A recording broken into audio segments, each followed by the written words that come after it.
মানুষের মন শুধু চোখেই দেখা অংশ নয়, তার একটা বিশাল অংশ অদৃশ্য, গভীরে লুকানো। এটাকেই বলা হয় অবচেতন মন। আমাদের প্রতিদিনের সিদ্ধান্ত, অভ্যেস, আচরণ সবকিছুতেই এই অবচেতন মন গভীর প্রভাব ফেলে। কিন্তু সবচেয়ে বিস্ময়কর বিষয় হচ্ছে, আমাদের বেশিরভাগ ভয়ও লুকিয়ে থাকে এই অবচেতন অংশে। আমরা মুখে স্বীকার করি না, বাইরে প্রকাশ করি না, এমনকি নিজেদের কাছেও মানতে চাই না, তবুও সেই ভয় আমাদের পুরো জীবনকে নিয়ন্ত্রণ করে। আজকের ভিডিওতে আমরা জানব মানুষের মনের সেই গোপন অবচেতন ভয়গুলো, যেগুলো তারা কখনো স্বীকার করতে চায় না, কিন্তু যেগুলো জীবনের সিদ্ধান্ত, সম্পর্ক, আত্মবিশ্বাস এবং মানসিক শান্তিকে গভীরভাবে প্রভাবিত করে। প্রথম অবচেতন ভয় হল ব্যর্থ হওয়ার ভয়।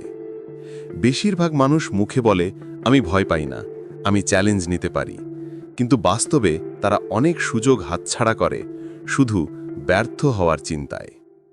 মনোবিজ্ঞান বলে, মানুষ ব্যর্থ হওয়ার ভয় স্বীকার করতে চায় না, কারণ এতে তার আত্মসম্মান আঘাত পায়। এই ভয় এত গভীর হলে লুকিয়ে থাকতে পারে যে তা মানুষকে ভালো সুযোগ, বড় সিদ্ধান্ত, এমনকি নিজের স্বপ্ন থেকেও দূরে সরিয়ে দেয়। অনেকে কাজ শুরুই করতে চায় না, শুধুমাত্র ব্যর্থ হওয়ার সম্ভাবনায়। দ্বিতীয় ভয় হল অগ্রহণযোগ্য হওয়ার ভয়। আমরা যতই শক্ত, আত্মবিশ্বাসী বা স্বাধীন ভাব ধরি না কেন, ভেতরে ভেতরে মানুষের সবচেয়ে বড় ইচ্ছা হল স্বীকৃতি ও গ্রহণযোগ্যতা পাওয়া। কিন্তু কেউই প্রকাশ করে না যে তারা প্রত্যাখ্যাত হওয়ার ভয় পায়। মানুষ ভয় পায় যে সমাজ, পরিবার, বন্ধুবান্ধব বা প্রিয় মানুষ তাদেরকে হয়তো গ্রহণ করবে না।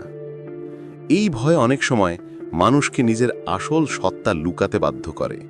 অনেকে নিজের কথা, নিজের ইচ্ছা, এমনকি নিজের স্বপ্নেও বদলে ফেলে শুধুমাত্র অন্যরা কি বলবে এই ভয়ে। তৃতীয় অবচেতন ভয় হল অপর্যাপ্ততার ভয়। মানুষ মনে মনে ভাবে, আমি যথেষ্ট নই।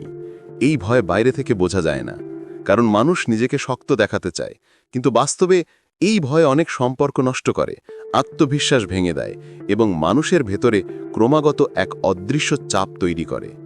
মনোবিজ্ঞানীরা বলেন, এই ভয় থাকে শৈশবের অভিজ্ঞতা, তুলনা, সমালোচনা বা আত্মমূল্যবোধ কমে যাওয়ার কারণে। মানুষ সবসময় মনে করে অন্যরা তার চেয়ে ভালো, আর সে পিছিয়ে আছে। চতুর্থ ভয় হল একাকিত্বের ভয়।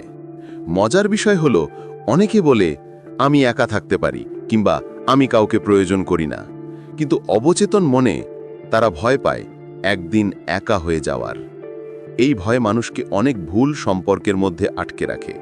মানুষ কখনো বিষাক্ত মানুষকে ছাড়ে না, কখনো অযোগ্য সম্পর্ক ধরে রাখে, কারণ সে মনে করে এরপর হয়তো আর কাউকে পাব না। এই ভয় মানুষকে ভুল সঙ্গী বেছে নিতে বাধ্য করে এবং জীবনে সত্যিকারের সুখ থেকে দূরে সরিয়ে দেয়। পঞ্চম ভয় হল পরিবর্তনের ভয়। যদিও মানুষ বলে পরিবর্তনই জীবনের নিয়ম, কিন্তু বাস্তবে মানুষ পরিবর্তনকে ভয় পায়, কারণ পরিবর্তন মানে অজানা, আর অজানাকে মানুষ অবচেতনভাবেই ভয় করে। চাকরি বদলানো, নতুন দক্ষতা শেখা, নতুন জায়গায় যাওয়া, এসব সিদ্ধান্ত অনেক মানুষ নেয় না শুধুমাত্র পরিবর্তনের অস্বস্তিতে। এই ভয় মানুষের উন্নতির পথ আটকায়, তাকে নিরাপদ অঞ্চলে আটকে রাখে এবং বড় সাফল্যের দরজা বন্ধ করে দেয়। ষষ্ঠ ভয় হল নিজেকে হারানোর ভয়। মানুষ সবসময় নিজের পরিচয় ধরে রাখতে চায়। সে চায় যেন অন্যরা তাকে বুঝতে পারে, সম্মান করে এবং তার সত্তাকে স্বীকৃতি দেয়। কিন্তু অবচেতনভাবে সে ভয় পায়, আমি যদি বদলাই তবে কি নিজেকে হারিয়ে ফেলব? এই ভয় মানুষকে নতুন অভিজ্ঞতা থেকে দূরে রাখে। এটি তাকে মানসিকভাবে সংকুচিত করে এবং জীবনের পরিসর ছোট করে দেয়। সপ্তম এবং সবচেয়ে গভীর ভয় হল ভালোবাসা হারানোর ভয়। এই ভয়ে মানুষ খুব কমই স্বীকার করে, কারণ এটি অত্যন্ত ব্যক্তিগত এবং আবেগপূর্ণ। কেউ হয়তো খুব শক্ত, খুব আত্মবিশ্বাসী বা খুব স্বাধীন দেখায়, কিন্তু ভেতরে ভেতরে সে ভয় পায় যাকে সে ভালোবাসে সে একদিন তাকে ছেড়ে চলে যাবে। এই ভয় মানুষকে অতিরিক্ত অধিকারবোধী করে তোলে। আবার অনেক সময় সে দূরত্ব তৈরি করে যাতে বেশি কষ্ট না পেতে হয়। এটাই সম্পর্কের সবচেয়ে বড় মানসিক দ্বন্দ্ব। ভালোবাসা যত গভীর, ভয়ও তত গভীর। এই অবচেতন ভয়গুলো মানুষের জীবন, সিদ্ধান্ত, আচরণ এবং সামগ্রিক মানসিক স্বাস্থ্যে শক্তিশালী প্রভাব ফেলে। সবচেয়ে বড় সমস্যা হলো এই ভয়গুলো মানুষ নিজের কাছেও স্বীকার করে না। সে ভাবে এগুলো দুর্বলতা। বাস্তবে এগুলো খুব স্বাভাবিক মানবিক অনুভূতি। এগুলো যত বেশি চাপা দেওয়া হয় তত বেশি মানসিক দ্বন্দ্ব, উদ্বেগ এবং আত্মবিশ্বাসের সমস্যা তৈরি হয়। মনোবিজ্ঞান বলে যে কোনো ভয়ের মোকাবিলা করার প্রথম ধাপ হলো তাকে স্বীকার করা। যখন একজন মানুষ নিজের অজানা ভয়গুলো চিনে নেয়, তখন সে তার জীবনের উপর নতুন নিয়ন্ত্রণ ফিরে পায়। নিজের ভয়কে স্বীকার করা মানে দুর্বলতা নয়, বরং শক্তির সূচনা। কারণ ভয়কে চেনা মানেই তাকে জয় করা শুরু। মনের গোপন সত্য, অবচেতন মন, মানুষের অদৃশ্য আচরণ ও মনোবিজ্ঞান সম্পর্কিত আরও ভিডিও পেতে মনোবিজ্ঞান সাইকোলজি চ্যানেলটি অবশ্যই সাবস্ক্রাইব করে রাখুন।